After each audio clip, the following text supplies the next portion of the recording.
So in the last two videos, we talked quite a bit about the rest and spread operator. In this video, I'd like us to take a little bit of a different approach. I'd like us to tackle a case study of applying taxes to a price. So imagine if you buy something on Amazon, let's say you go to Amazon.com and you place an order. Besides just covering the cost of the product that you're buying, you typically also have to pay the shipping and handling fees. And in some countries like Canada, you also have to pay taxes. So in fact, let's look at sales tax in Canada. I think they have a nice article on Wikipedia that we can take a look at. Basically, in Canada, we typically pay a GST, which is also known as Goods and Services Tax, as well as a PST, which is a provincial sales tax. But depending on the province, there might also be what's known as HST, which is a harmonized sales tax. Or where I live, we even have QST, Quebec sales tax, which we call Taxe de Vente du Québec, or TVQ. So as you can see, different provinces have different forms of taxes, and in fact, they actually have different rates of taxes. So if we wanted to include taxes in the total cost, the question really becomes, how do I know what taxes should be added to the price tags? Because certain taxes are only applicable in certain provinces, right? For example, in Alberta, they only have GST, while in Ontario they have HST, and in Saskatchewan they have GST and PST. Let's go back to the editor, and in this video I'd like us to change things up a little bit, and so I'm going to be using jsbin.com. So let me close some of this stuff. We don't need any HTML, we're going to need JavaScript and the console. Don't need the output, so that looks good to me. The only thing is I'm going to switch to ES6/Babel, just so that we don't get any errors in the console log. So one way that we could tackle this problem with variable taxes is we could have, let's say, a function.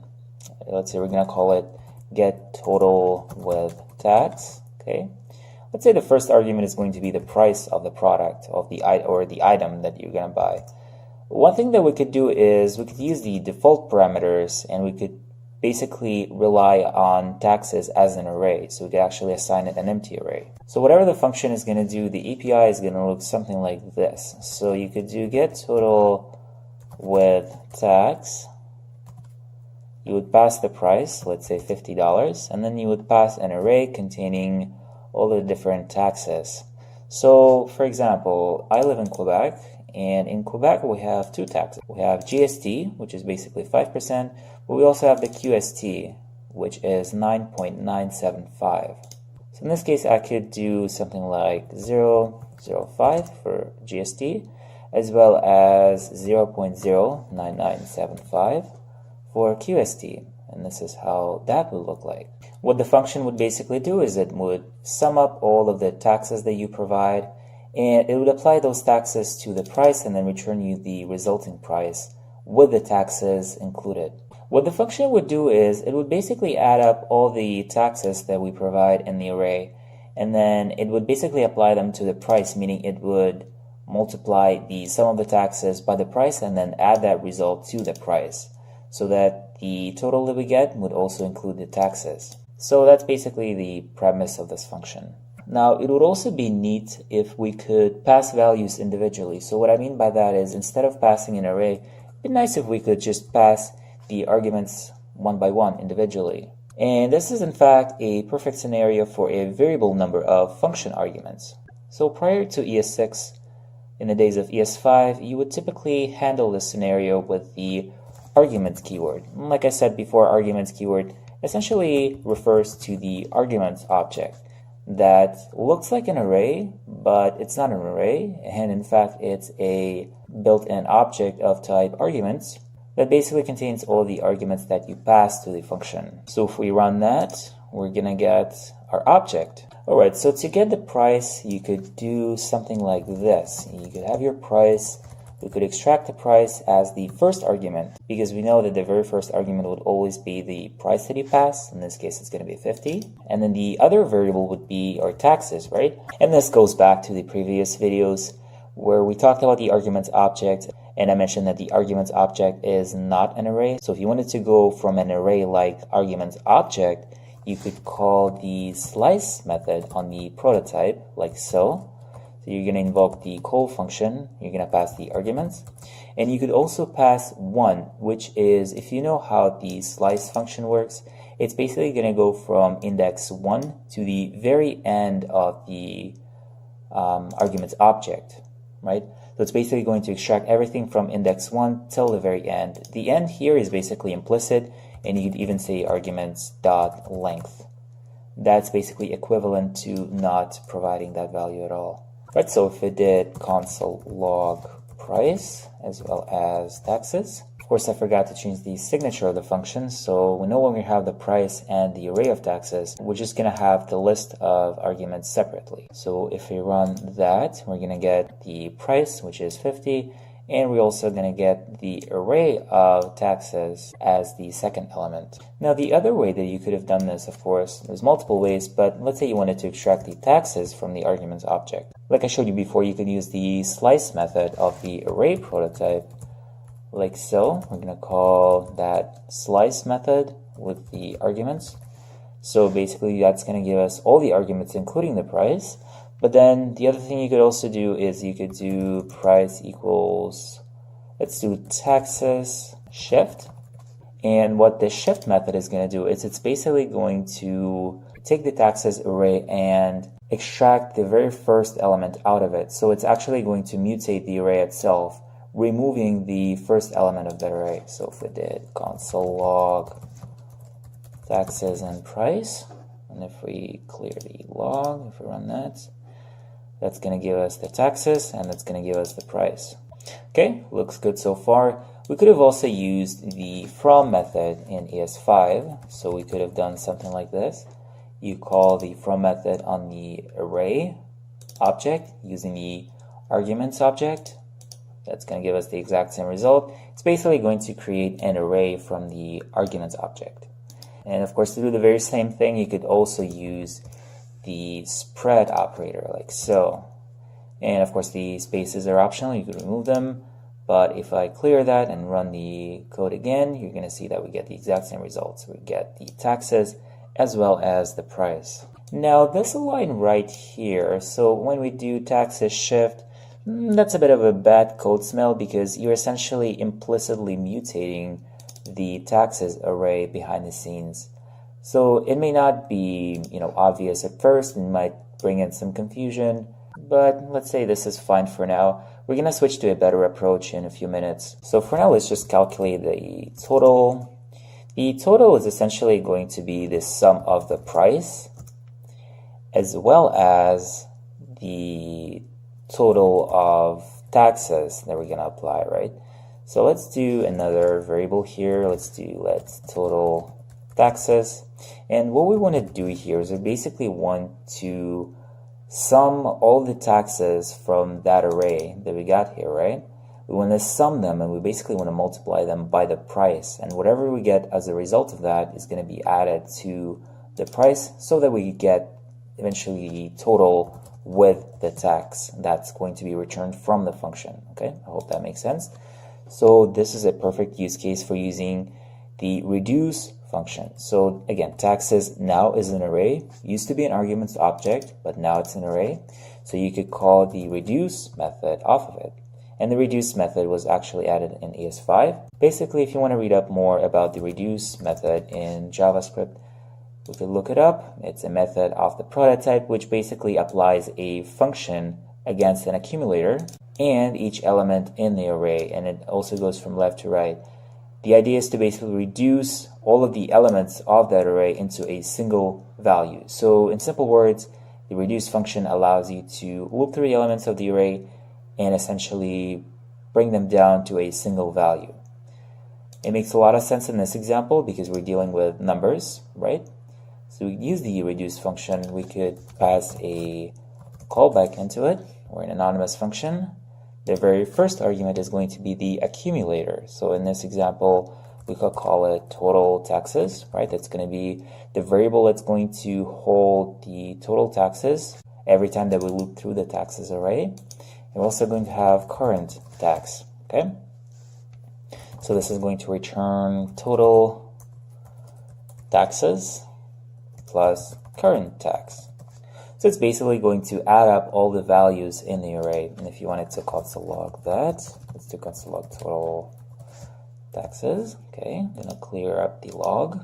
And this is what we get as the total. To make it a little bit more clear, I'm just gonna console log the result of that reduce call. So let's do console log that thing right there, just so that it's clear for everybody. So we get 0.14975. If you look back at the table in Wikipedia, that's the exact same value that you see right here. So this is basically the total tax that we pay in Quebec. So whenever I go to do my groceries, I have to pay this percentage of taxes on top of the total on my bill. Right, so I hope that makes sense. I'm going to remove that. So now we have the total taxes. I'm going to remove the second console log. And now we have the total with tax, which is basically the original price plus any amount of taxes that we have to pay. So now we can return total with tax. In fact, it's only used once, so I'm not even going to store it in a variable. I'm just going to return it directly, like so. Okay, so let's clear that up. So I'm just going to add console log. So we get an output, and then let's do run. Right, so this is going to be the total price with the tax. Now, if we wanted to add a bit of ES6 here, instead of using the traditional function, we could use the arrow function, like so. We could also remove the curly braces as well as the return keyword. If you remember, the return keyword could be implicit in arrow functions. So what this is going to do is basically provide an anonymous function inside of that reduce method. But to make it more readable, we could actually extract it to a separate variable. So let's create a reducer variable and let's assign it to this anonymous function like so. And basically we're just going to provide the reducer inside of the call. Let's clear it out. Let's do run. We're going to get the exact same result. And lastly, because this variable is only being used once, I see no reason to actually declare it. So let's just put the result directly in there. Okay. Gonna run this again and we're gonna get the exact same result. Right, so this looks good to me, but this is the ES5 approach. What about ES6?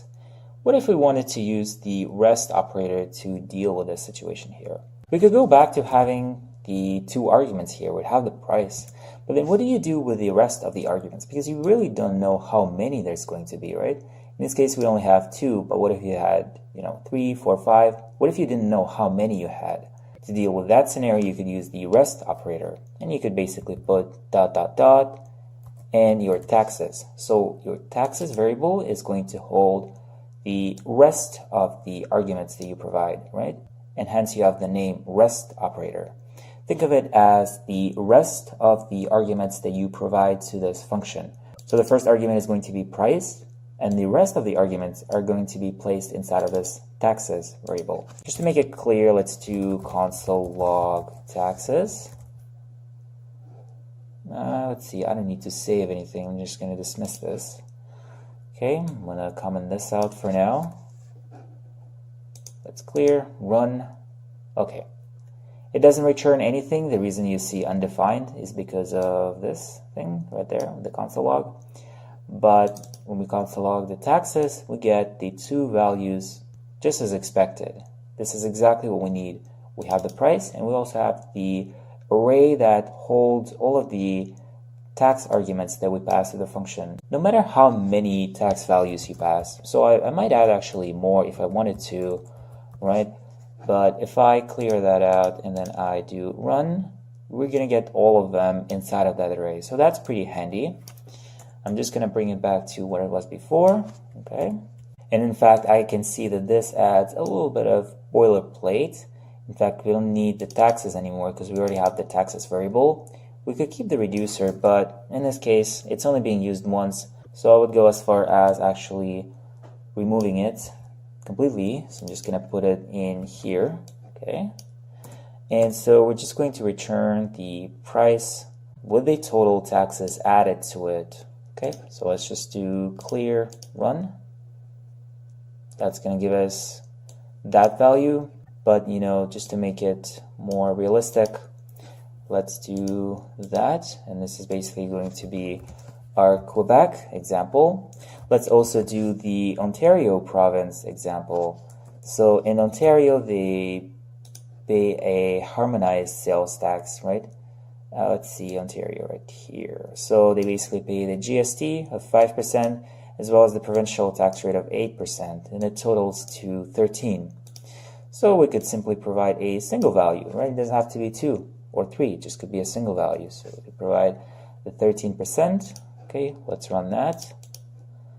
This is what I would pay in Quebec, and this is what I would pay in Ontario. So another reason to move out to Ontario, right? All right, this looks perfect. So the very last thing I'm going to do is I'm going to turn this into an arrow function. So I'm just going to have a variable here. So I'm not going to have the function keyword. I'm just going to have my parameters. Then I'm going to have my arrow. All right, looks good so far, but I'm going to simplify this further. I'm going to remove the curly braces like so. Let's see. And perhaps this is going to go on a separate line also. Does that make sense? We have the reduce function. Oh yeah, and then the closing parentheses right there. Okay.